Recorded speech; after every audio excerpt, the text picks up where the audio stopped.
There are movies you love as a kid because they're fun, exciting, and full of adventure, and then there are movies that stay with you for reasons you can't quite explain. Movies that feel like they understand something about you, even before you fully understand yourself.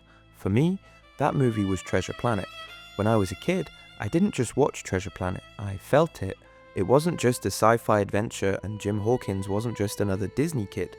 It was about a boy who felt lost, like he was meant for something more, but terrified he'd never live up to it. And in a way, I saw myself in him. Years later, rewatching it as an adult, I realized something. Treasure Planet wasn't just about adventure, it was about the fear of failing your own potential. And that fear is something a lot of us never really grow out of. I can relate to Jim. Everybody should be able to relate to Jim. Things that are special about him, he can't figure out how to make it work for him. And I think everybody's been in that position. I know I have. Treasure Planet is, in many ways, the greatest Disney movie that never got the chance it deserved. That's Treasure Planet. Released in 2002, directed by Ron Clements and John Musker, the same team behind Aladdin, The Little Mermaid, and Hercules. But unlike those movies, Treasure Planet was a box office disaster. What was the biggest mistake? Well, maybe releasing it 1 week after Harry Potter and the Chamber of Secrets. Bigger than that, Disney didn't believe in it. Michael Eisner barely marketed it, thinking audiences didn't want 2D animation anymore. At the time, audiences were shifting to CGI, and Disney's hand-drawn films were struggling to keep up. This movie was actually supposed to have a sequel and its own TV series, but Disney just cancelled it. They called it a waste of resources due to the original film's poor box office performance. The irony is almost poetic. In a way, Treasure Planet failed on its huge potential, the same struggle our protagonist Jim Hawkins goes through in the movie. Unlike most Disney movies, this one never got the attention it deserved, maybe because it was ahead of its time, or maybe because it was too different, more introspective, more raw, more focused on something deeply human, which was growing up without a father. This movie explores family dynamics, fatherhood, and what happens when you lose a parent, and the people who step in to fill that space. From the start, Treasure Planet makes it clear that Jim Hawkins is a kid caught between who he was and who he's afraid of becoming. At 5 years old, he's wide-eyed, lost in a storybook about space pirates, dreaming of adventure beyond his small world. But by 17, that sense of wonder is gone. He spends his time sky surfing, breaking the law, and getting dragged home by police to a mother who's exhausted from making excuses for him. Jim doesn't argue and doesn't fight back. He just stares at the ground, as if he knows how this plays out. It's not the first time he's disappointed her, and to him, it's proof of what he's always feared, that he's already failed before he's even begun. I keep dreaming one day I'll open that door, and there he'll be just the way he was. And then, the universe answers. A ship crashes near the inn, and out stumbles Billy Bones, a dying pirate clutching a strange glowing orb. He gasps out a warning. Beware the cyborg! Before Jim can ask what he means, pirates attack the inn, burning everything to the ground, and Jim and his mother barely escape with their lives, watching everything they had disappear into flames. Jim has lost his home, and his mother has lost everything she's worked for. And for the first time, Jim has something real in his hands, something that could maybe mean something. When he finally activates the orb, he discovers it's a star map. And at the end of it, Treasure Planet. Jim sets off on an expedition. This is our ship, the RLS Legacy. It's his first real chance at proving himself, but what Jim doesn't know is that this adventure isn't going to lead him to a treasure trove, it's going to change him forever. On board the ship, Jim meets John Silver, the ship's rough yet oddly charismatic cyborg cook. From the moment Jim lays eyes on him, Billy Bones' dying words flash through his mind. Cyborg. At first, Jim is just another crew member, an outsider among seasoned sailors. The crew is a rough mix of humans and aliens who don't take him very seriously. To them, he's just a scrawny kid who's in the way. But Silver sees something more in him. Everyone else dismisses Jim, but Silver challenges him.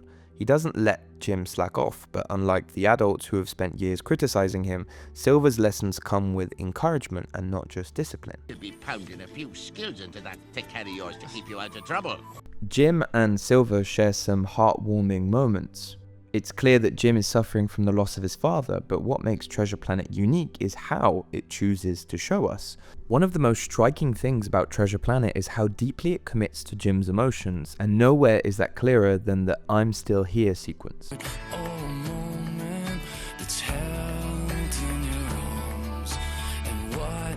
It's not just a montage, it literally feels like a music video placed in the middle of this movie. The song by John Resnick from Goo Goo Dolls is a pure early 2000s banger.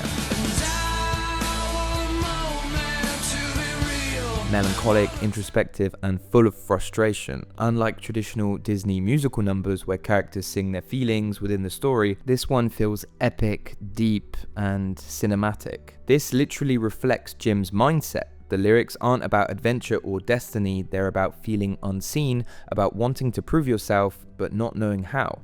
The visuals drive this home, cutting between Jim's past and present, his younger self watching his father leave without any explanation, and his older self still carrying that weight. No goodbye, no closure, just a door closing behind him.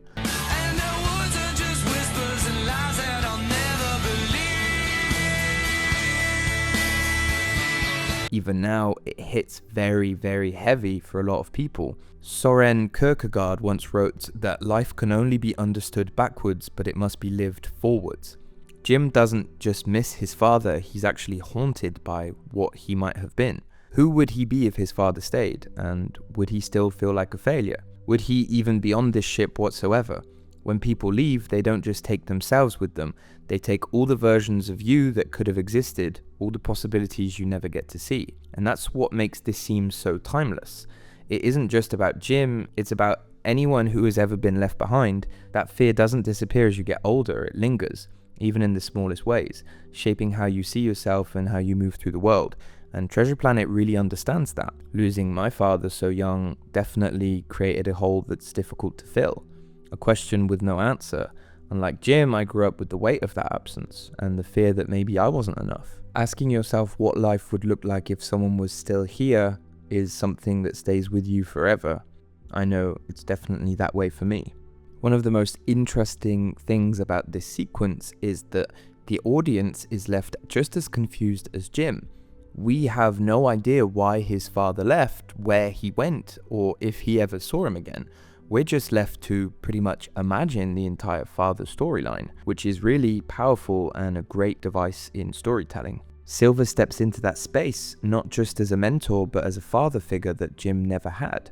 He teaches Jim how to navigate, how to read the stars, and how to think like a sailor. And more than that, he teaches him how to take pride in something, to believe that maybe he's capable of more.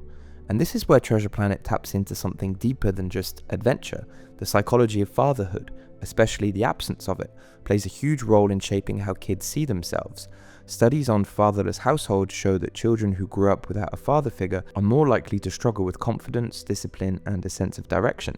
Jim embodies all of this. He's smart but aimless, talented but unsure of himself, and every mistake he makes feels like proof that he's exactly what people say he is. Silver is stepping in to fill that gap, not perfectly, not permanently, but in a way that matters to Jim. But at the same time, he's also a pirate, a liar, and a man with his own selfish goals. Jim, who has spent his whole life being let down by people he trusted, slowly starts to believe that just once it might be different.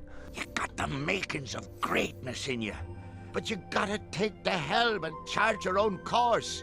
But the real question of the movie isn't whether Jim can find a father figure, it's whether he can learn to believe in himself, even if no one else does. As the story continues, Silver's deep, dark plan actually comes to life.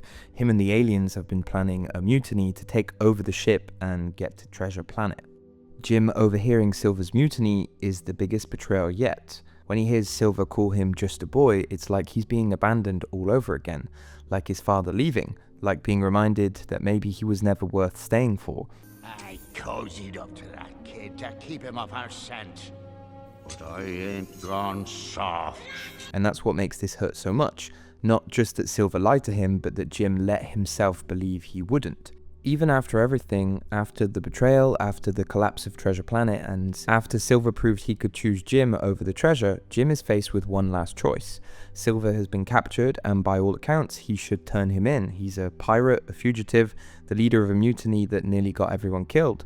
But Jim doesn't. He lets him go, not because he forgets what happened, not because he thinks Silver is perfect, but because he understands.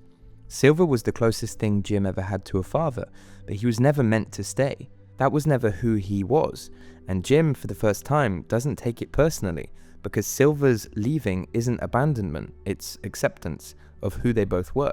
John Paul Sartre wrote about faith, the idea that people often convince themselves they need to be something they're not because of societal expectations. We see this in Jim, who has spent his whole life feeling like he needs to prove something to people who don't even see him. And we see it in Silver, who spent his whole life chasing gold, believing it was the only thing that mattered. But in the end, they both find freedom, not by clinging to something, but actually by letting go. And this is what makes this goodbye different. Silver doesn't disappear like his father did. He doesn't leave Jim with a wound or a question. He leaves him with a choice. He gives him a knowing look and asks him to go with him. And Jim, for the first time in his life, chooses to go alone. This is what separates Treasure Planet from so many other stories about father figures. Jim doesn't just find a mentor and become dependent on him, he outgrows him. Silver taught him everything he needed to know. Not about being a sailor, but about being himself, about his own worth. And Jim, standing there as Silver sails off into the stars, isn't broken by it. He isn't waiting for someone to tell him what to do next. He just looks up to the clouds and smiles, because he finally understands that he doesn't need a father to define who he is, and he is his own person now. You're gonna rattle the stars, you are.